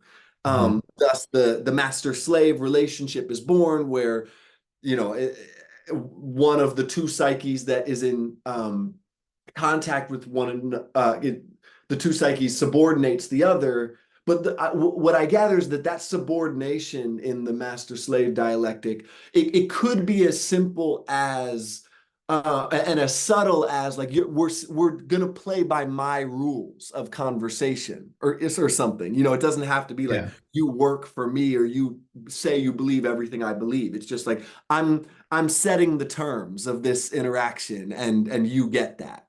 Yeah. Um, and we've all been in relationships like that where it's subtle, and then you find that you challenge it in some way, and you realize, like, oh wow, this person was really holding on to, like, no, no, no, you always acknowledge that I'm more right. Yeah. But what happens over the course of that relationship is that recognition that the dominating psyche is looking for, it finds it insufficient, because it's not regarding this other being as its equal. So you're not capable of recognizing me. Mhm. And that there is born I guess, what we could see in the world as, like, the insatiable urge for more power, because there's you whatever level of it you get, you now don't feel like you're around your equals anymore, or that you need now to get to the next level, and the next level. Yeah. um and whereas the psyche that has been subordinated is has been learning throughout this process, in some sense has been feeling itself recognized and sort of engulfed by something that is at least more powerful than it, that it has something to learn from, and is being forced to do more of the self-evaluating during that process, that's leading to growth. Yep. And either just simply unharnesses it from the psyche that was subordinating it, or gets power of its own. um and so now we enter something like his unhappy consciousness, where say the psyche that was the master has recognized, oh, I'm not getting proper recognition. Oh, my slave or my servant has now subordinated me. They know more than I do. Okay, this game can't be won. Mm-hmm. Um, and and that recognition that the game can't be won, or externally, causes the that psyche to go inward, and something like stoicism is born out of that, or or Schopenhauerian Buddhism, where like out there, it's gonna hurt, you can't win, so master your inner nature, and just harness your own will. That's the game that can actually be won. And then here's where it gets more. I mean, I don't know if I've been, I'm sure I haven't been totally correct up to this point, but at least subjectively, this is where it gets shakier for me. Then maybe you could call it the dark night of the soul, where it's like, okay, even in here, there's all these changes, and I can't quite really get that ultimate grip on even what I am. And so there's sort of then a skepticism about everything. And then this is really, it's like that that sense of being skeptical and doubting everything, to where now it the everything then gets like transmuted into God. It's like I'm the nothing that doesn't understand the giant everything out there. And that notion of the absolute out there, um, then births this idea of like being in relationship to the absolute. Mm-hmm. Um, and but then there's a sense of not knowing how to communicate with it, and seeking a mediating force, like the priest figure of some sort that can now mediate between this psyche and the absolute. And that I, I don't really have an image of how this next phase comes into being, but at some point, there's the birth of what he calls reason out of this process, maybe by, through that now mediated relationship toward the absolute. You're sort of you're trying to get these general principles now. And that gives birth to a higher reason. Now, again, that might have been, much of that may have been incorrect, but one way or another, it his ordering is so counterintuitive to me. I mean, okay, first let me ask, how much of that seemed like roughly close to Phenomenology of Spirit? I think that was a great synopsis. Okay. It's hard to do better than that. But how are we First getting, pass. how can that recognition of I am the relation between, the external world and my inner thinker, myself is the relation, that seems like he's putting that phase so far before we suddenly feel this like fear of God and need for a priest. That's very counterintuitive to me. Yeah. Yeah. I mean, this is a spiraling process, right? And so there's a continual movement from inner to outer, from self to other, and the dialectic is like it's a spiral whereby the prior phases get incorporated as you move forward, and then brought to Okay, I'm sorry to cut you off, but yeah. that's what was missing, I think, from my rendition right there, was remembering that dialectical essence to it. Because immediately when you said that, I'm like, oh, of course, like, because that I am the relation in the earlier phase is just I am the relation between thinky thoughts and hard matter.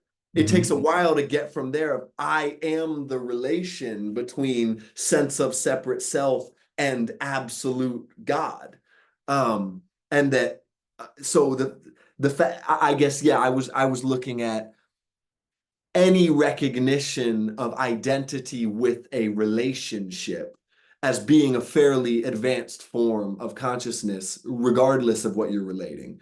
Um, Hmm. but anyway, sorry to cut you off. I was just Yeah, sharing. no, that's great. I mean, it's this the process sort of accelerates and builds on itself, snowballs, as it were, so that the self already knows it's infinite at this earlier phase, right? But it's like that saying, like, you think you're growing spiritually or whatever, and then Thanksgiving happens, you go visit the family and you realize that, like, you're still subject to all the same triggers and emotional mood swings trying to relate to people who are difficult in your life or whatever.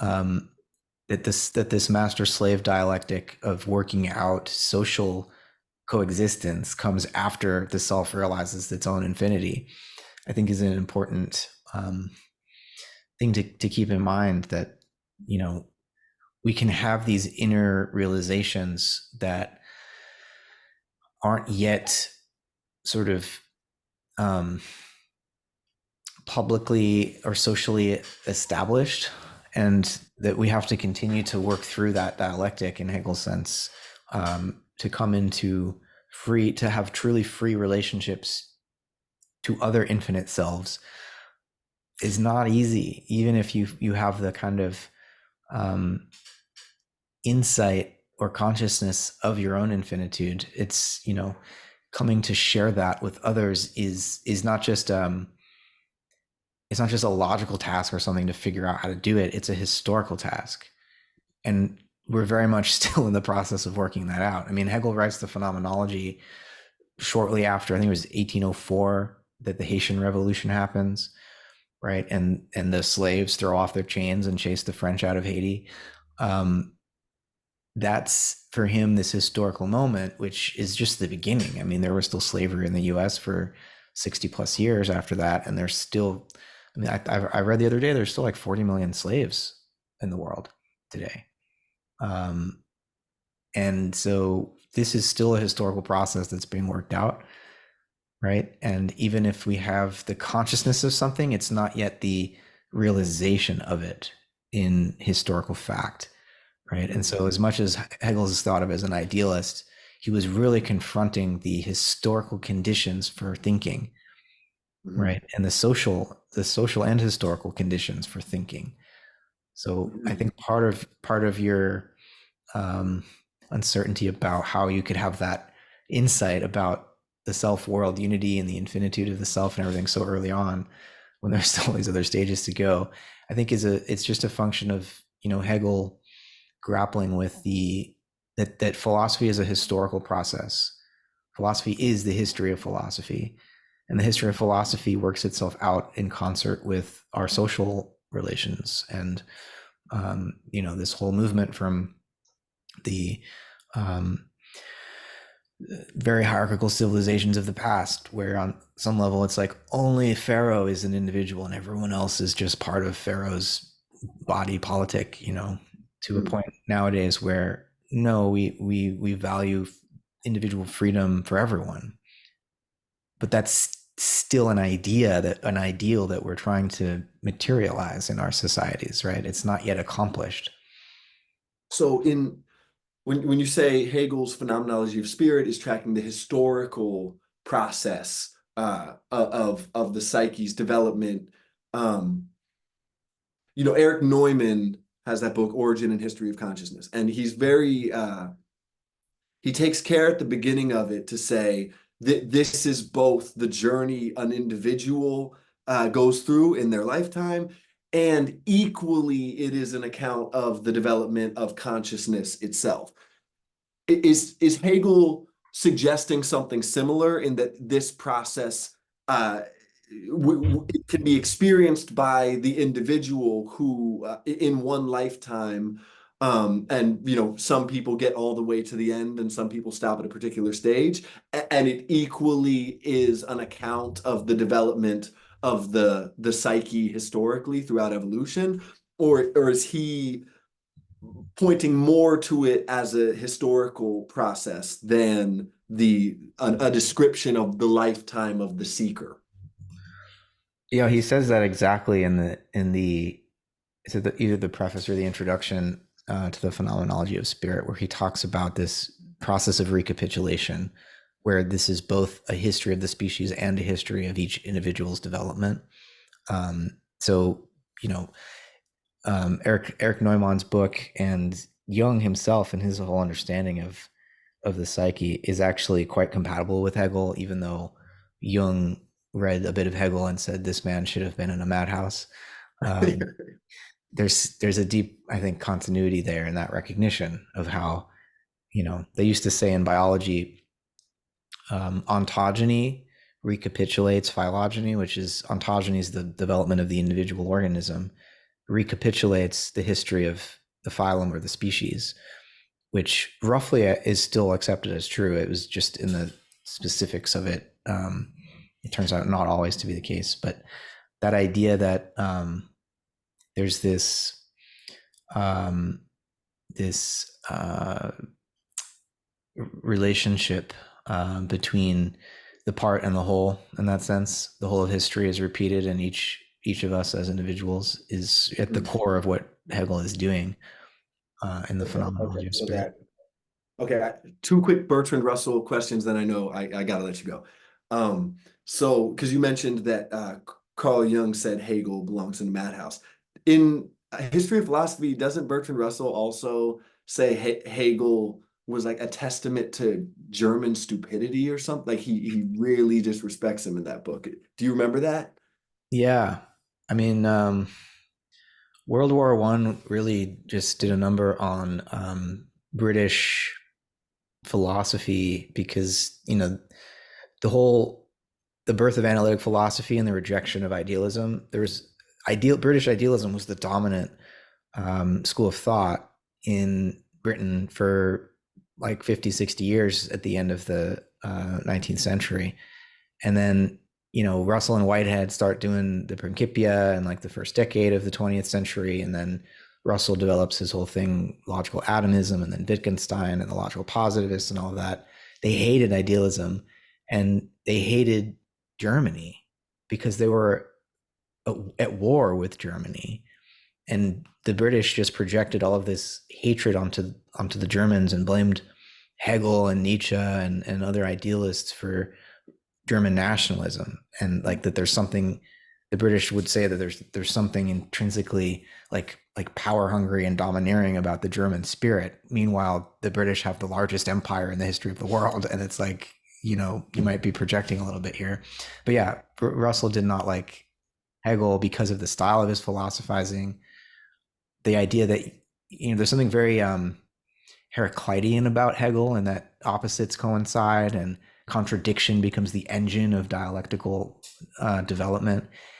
Whereas for Russell, it's like, no, contradiction is just a sign that you've made a logical mistake, and he's kind of simple-minded in that way. And that's, I think, something that Whitehead was able to work with more, that this dialectical logic that Hegel develops, whereas Russell had no patience for it.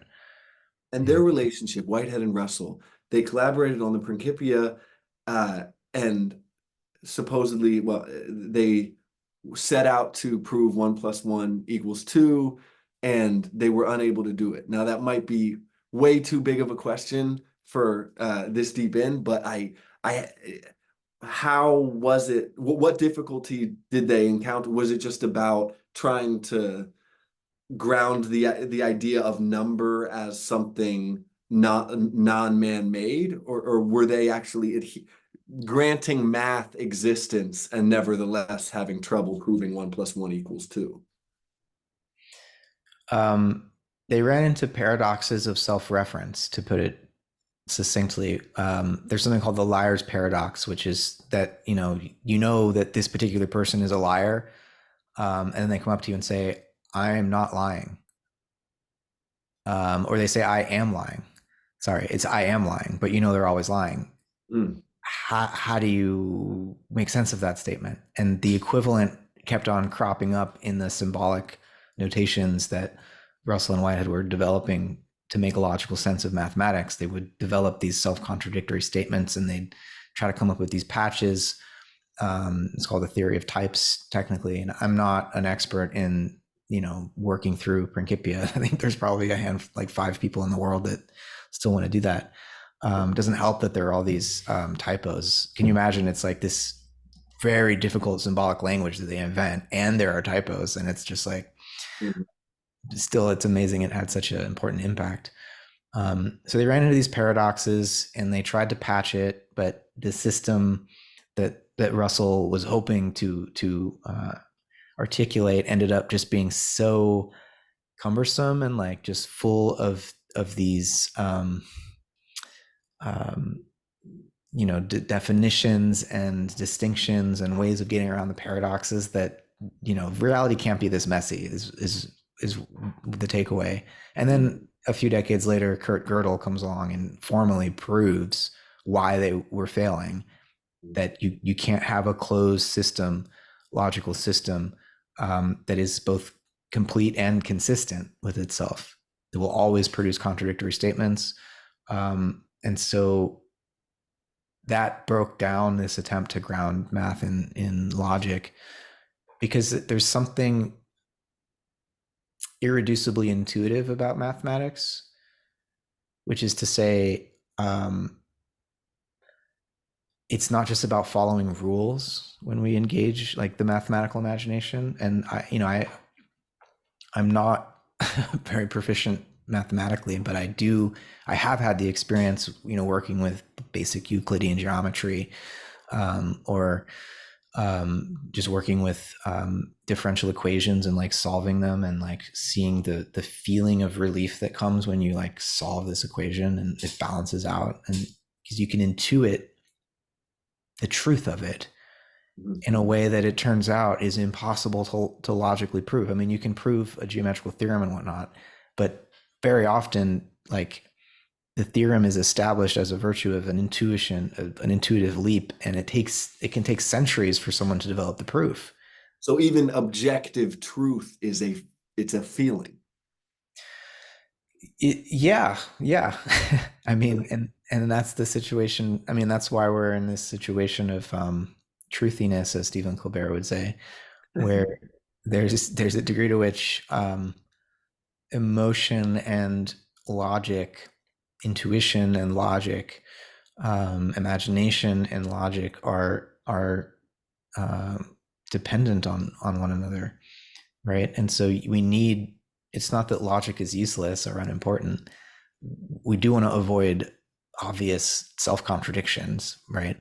But then there's this deeper side of it where contradictions are actually a pathway into a higher synthetic understanding, and that requires really being rigorous in our imaginations and really trained in our intuitions. And like we can have both of these things at one time. It's just the history of philosophy is always a battle between extremes, and Hegel's genius is bringing the extremes together to show how, yes, everyone is right from a certain point of view, right? But like, let's throw let's throw the apparent contradictions into motion and see what sorts of new perspectives arise when you can hold both, right? Right. Okay. So for Hegel, contradiction, it's a lure toward reconciliation, whereas for Russell and that school of thought, contradiction was a thing that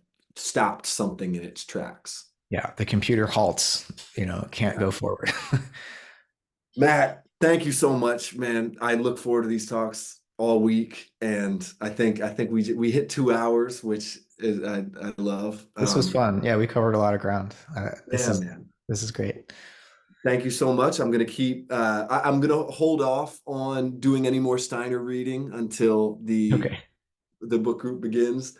But I'm gonna keep reading Crossing the Threshold, and if there's anything else you want to throw my way that I can chew on for our next conversation, I'd love it.